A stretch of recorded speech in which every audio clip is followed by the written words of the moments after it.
In Parshas Lech Lecha, Ishmael, the son of Abraham, our father, is born. The general view of the Chumash towards Ishmael is favorable. Its main objection to him is that he is not fit to be a founder of a holy nation and a king of priests. He has flaws, but nevertheless God is with him. The story of Ishmael begins when Abraham and Sarah descend into Egypt.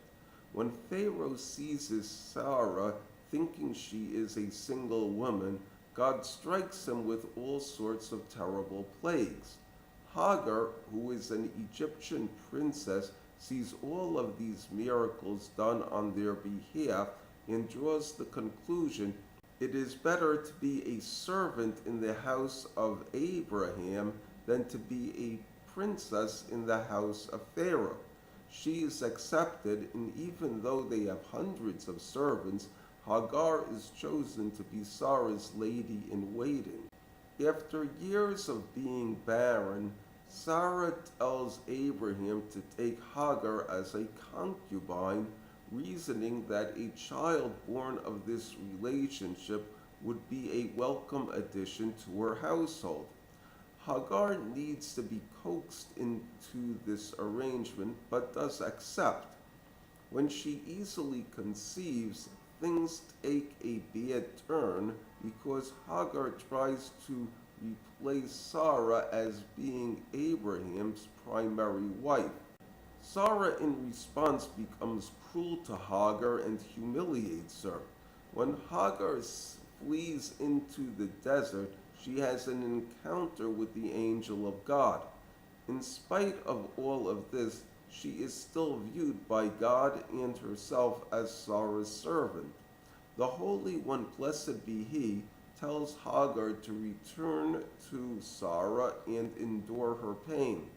She is told that she will bear a child and he is to be called Ishmael. Literally, the Almighty will hear, because he has heard her affliction. The child will be the personification of the jungle, but just the same will be very sociable, living with his family and having a hand in everybody's affairs and everybody having a hand in his. Abraham fully accepts Ishmael and educates him and trains him in mitzvahs. When at age 13 Ishmael is called upon to be circumcised, he accepts the pain heroically.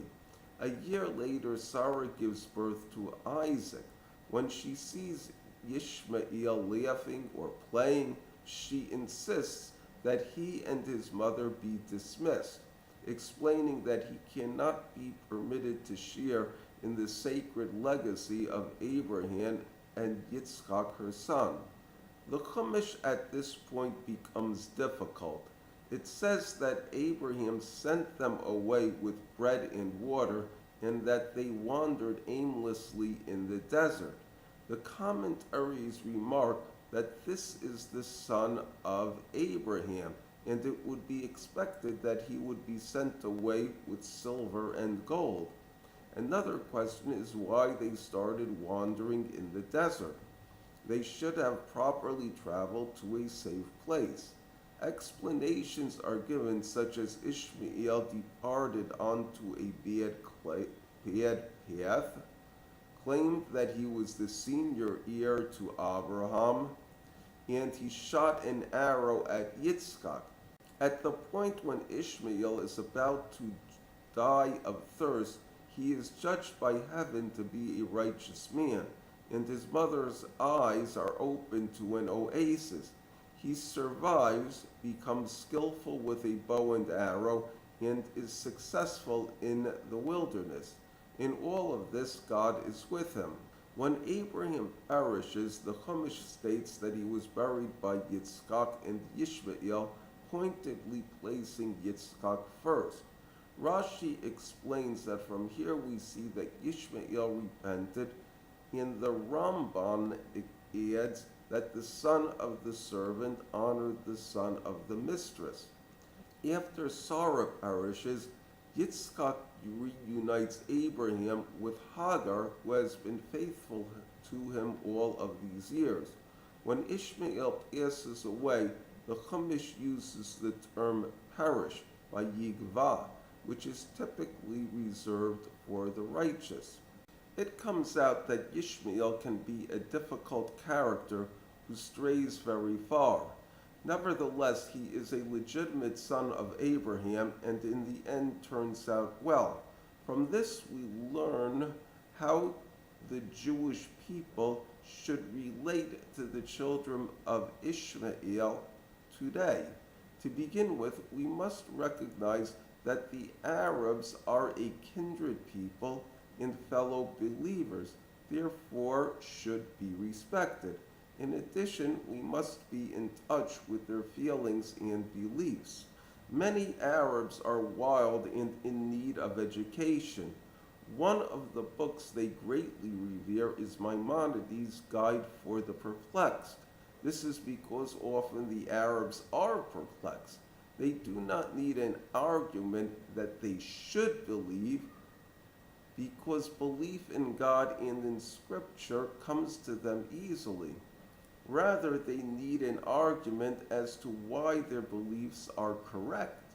This is where a wise Jew needs to be the son of the mistress who understands his half-brother, the construction worker, and gives him the proper arguments.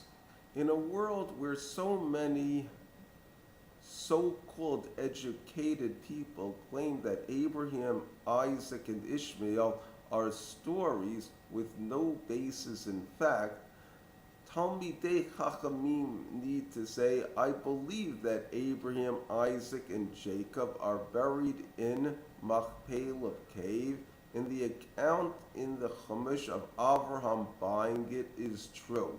Also, we believe that Rachel, our matriarch, is buried in the tomb in Bethlehem that bears her name.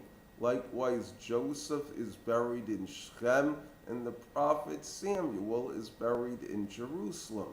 We don't believe the tales like Jews died out long ago and the ones we see today are descendants of the Khazars, or that the Israel of King David was somewhere in the Arabian Peninsula like some archaeologists claim.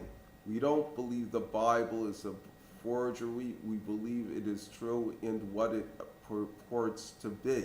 As long as others like to call things they don't agree with hoaxes and forgeries, perhaps the American Declaration of Independence and the English Magna Carta are hoaxes.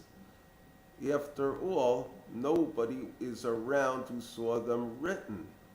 In addition, there will be times that a son of Ishmael will talk to a lost soul son of Jacob and say, these are the things we are trying to do, and you're a Jew. You believe the same things too. Thank you.